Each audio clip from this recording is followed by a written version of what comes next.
My fiancée told me that if I wanted her back, I'd have to say sorry to her dad and request his approval. I consented. I went to his place and revealed to him the collection of messages from his daughter over the past year, outlining how she was being unfaithful and intending to dump me right after I proposed with a ring. His approval came in the form of assisting me in gathering her belongings. The argument that terminated our engagement began, like many of our disputes, over a trivial matter. It happened on a Tuesday evening.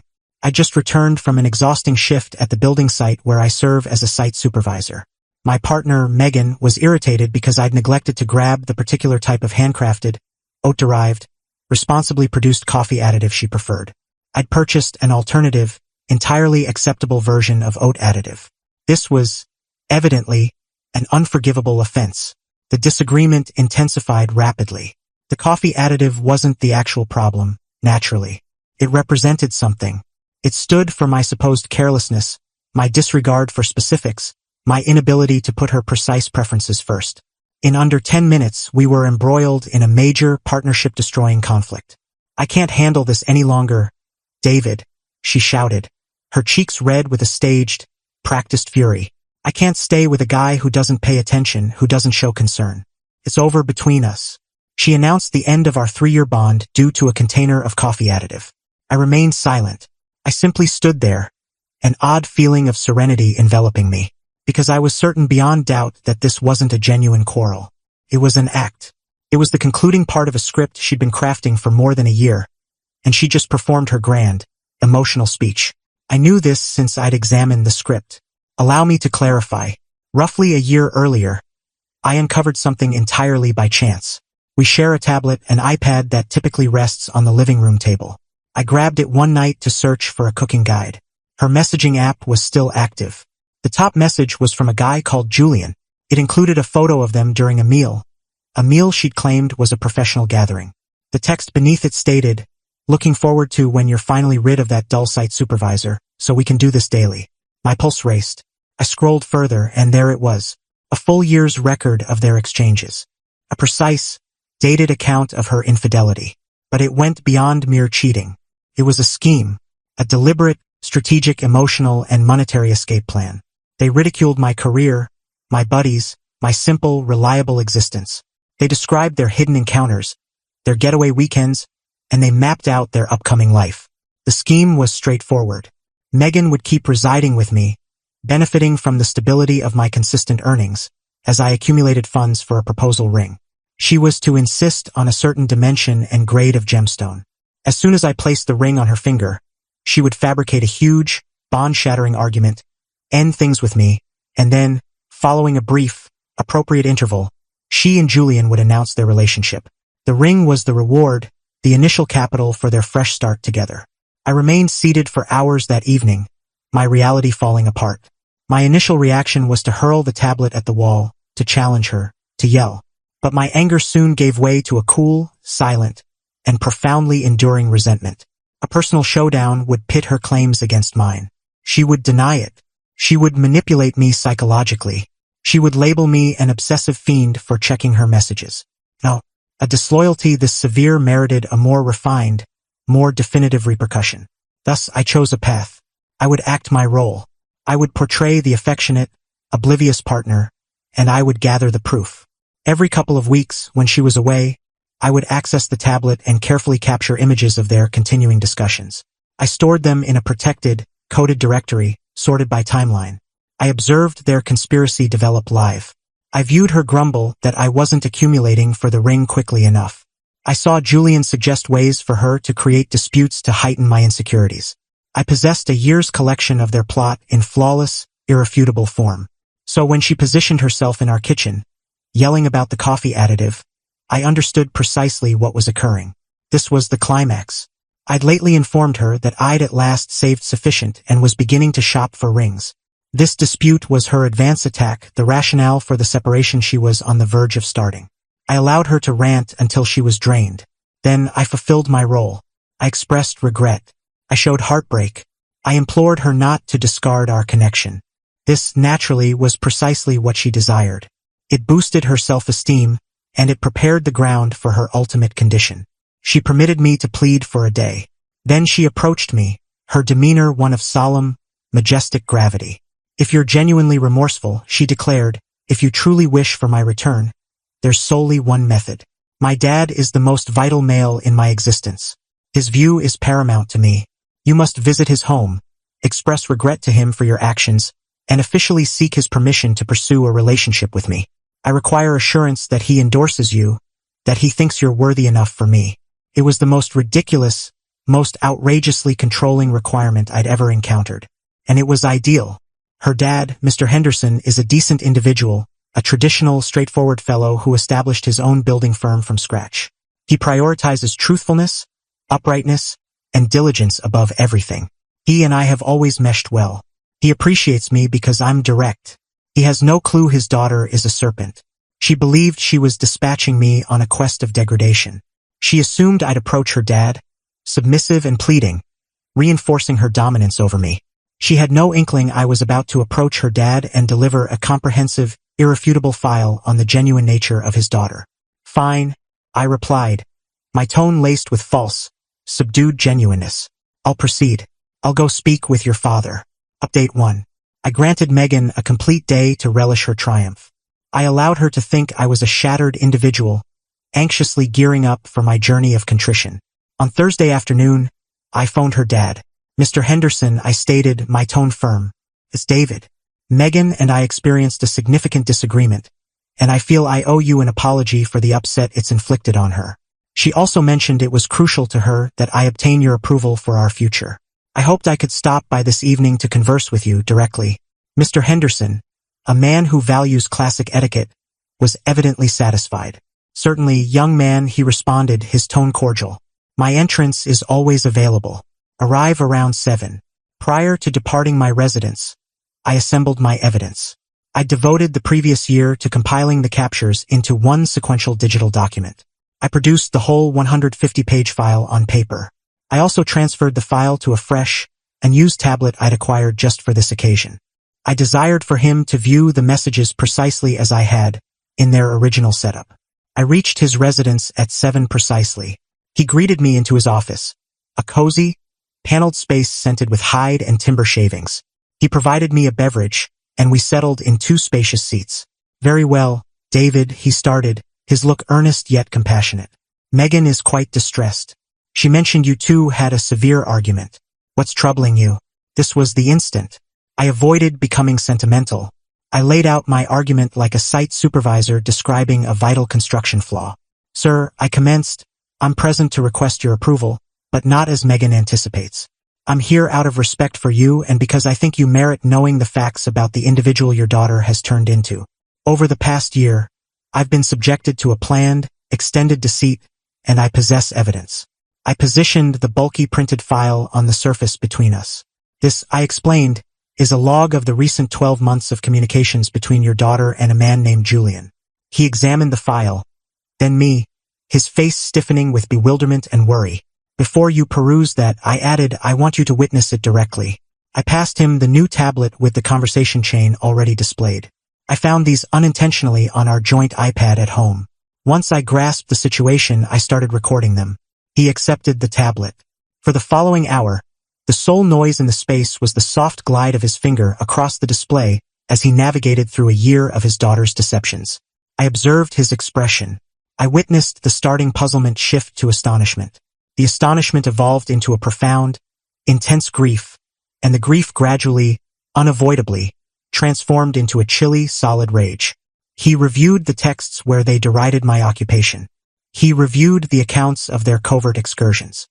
He reviewed their complete, ruthless scheme to prompt me to purchase a costly proposal ring before she engineered a conflict and abandoned me. He observed, in her own language, her utter absence of regard for me, for our bond, and for the principles he had attempted to teach her. When he ultimately arrived at the conclusion, he set the tablet down with a subdued, weighty sound.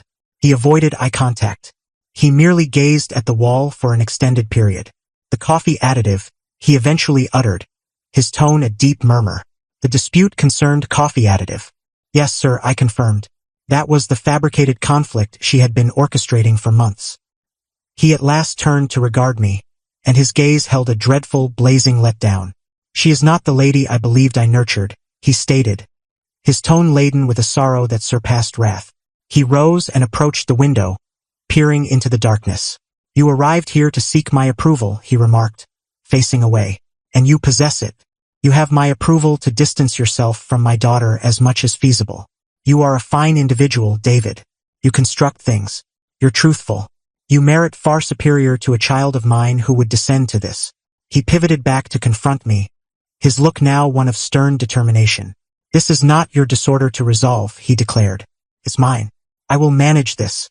But initially, there's an action we must take. Let's proceed to collect her possessions." Update 2. The journey from Mr. Henderson's residence to my dwelling was quiet and oppressive. He occupied my front seat, a figure of stern resolve. We were no longer two males linked by a female we both cherished. We were two males bonded by a female who had misled us both. Upon entering my dwelling, Megan was on the couch, browsing her device, a self-satisfied, anticipating expression on her face. She noticed me initially and her face lit up. She assumed I was coming back, humbled, with her dad's approval obtained.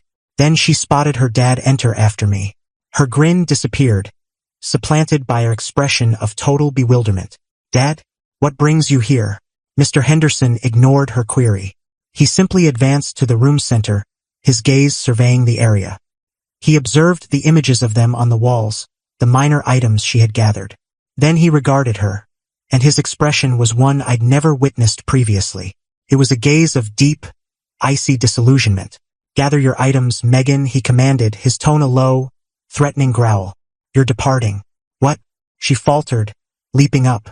"What do you mean? Did you converse with David?" He was meant to express regret. "I did converse with David," her dad replied. "He revealed the truth to me. He displayed your communications, every one." The hue faded from her complexion. It was the identical expression of sheer, intense alarm I'd observed on the faces of other females in similar tales. The expression of a deceiver whose whole existence has just been obliterated by an indisputable reality. "No," she wailed, her gaze shifting to me. "He's fabricating it. He invented them. He's attempting to turn you against me." Her dad merely shook his head, an expression of profound fatigue on his face. "Cease, Megan," he instructed. "Just cease. I viewed the images. I viewed the timelines. I viewed the schemes. I viewed what you mentioned about the ring. There are no further deceptions to utter." He proceeded to the corridor storage, retrieved a pile of vacant cardboard containers from my prior relocation, and placed them before her. "Begin packing," he ordered. "You have 60 minutes. Then I am transporting you to our place." The outburst that ensued was monumental. She yelled. She sobbed. She begged. She charged me with being a controlling beast. She charged her dad with disloyalty. It was a frantic, pitiful display, but her spectators were no longer supportive. Her dad simply remained there, arms folded, unaffected. I entered the kitchen and prepared a mug of coffee. I observed, a quiet witness, as the existence we had constructed was disassembled. Not by me, but by her own dad.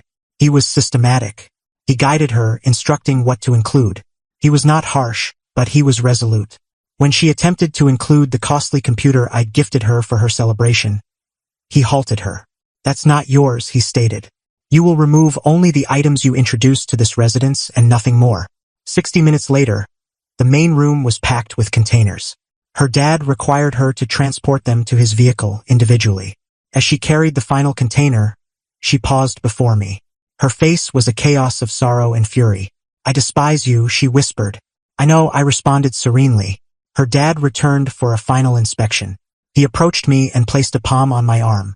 "I am genuinely apologetic, David," he expressed, "for all of it." "I know, sir," I answered. "Thank you." He then moved to the modest table where we stored correspondence. He retrieved his payment booklet, composed a payment slip, and placed it on the surface. It was a payment directed to me. The sum was considerable. "What's this intended for?" I inquired. "That's for the ring you plan to acquire," he explained, "and for the previous year of your existence that my daughter robbed from you. It's insufficient, but it's a beginning. It's termed accepting accountability, a teaching she is about to grasp painfully." He then guided his weeping, vanquished daughter from my dwelling for the final occasion. I positioned myself at the window and observed as his vehicle departed, transporting her and the ruins of her existence away. Final update. It has been half a year since the evening I now refer to as the gathering. The quietness in my dwelling in the subsequent days was the most deep tranquility I've ever experienced. The turmoil had concluded. The outcomes, however, were only starting to emerge. The initial action I took was to deposit the payment from Mr. Henderson. I hesitated at first. Seemed odd, but then I understood he was correct. It wasn't compensation. It was a gesture of dignity. It was a parent striving to correct an injustice perpetrated by his offspring.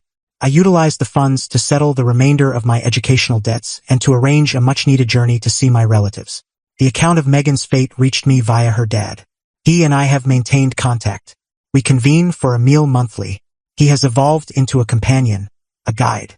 He is a person of honor, and he is contending with the deep disillusionment of recognizing his daughter is not. He informed me that the vehicle trip home with Megan was a mute, wretched event. Upon arriving at her parents' residence, he and her mom seated her and outlined the fresh conditions of her existence. She was not permitted to remain there permanently. She was a grown-up who had executed a sequence of harmful decisions, and she would now need to endure them. They granted her 30 days to secure her own living space and a fresh occupation. They were terminating her monetary support entirely. The paramour, Julian, was naturally absent. Once the vision of a luxurious existence supported by my proposal ring dissipated, so did his devotion. He sought a collaborator in a theft, not a collaborator in commencing anew. He ended things with her through a message a week following her departure from my location. Megan now resides in a modest, inexpensive dwelling in a less appealing section of the town. She is employed as an administrative assistant, a position she considers vastly inferior. She is penniless, isolated, and her bond with her parents is tense to the extreme.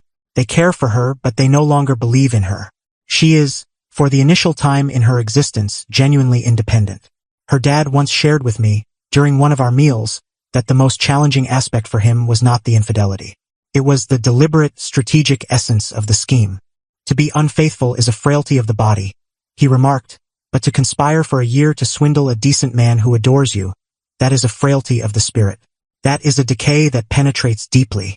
Regarding myself, I am faring better than before. I advanced to chief site supervisor at my firm. I've been concentrating on my profession, my wellness, and my kin. I have commenced seeing others again warily. My fresh guideline is straightforward. Complete transparency from the outset. Megan insisted I approach her dad and implore for his approval. She believed she was dispatching me to my punisher. She never conceived that her dad would be the one to provide me the weapon. She constructed her whole scheme on a base of falsehoods, never comprehending that the single individual she couldn't deceive was the man whose principles she had so utterly forsaken. The harshest retribution wasn't mine to administer. It was her dad's. And it was merely the facts,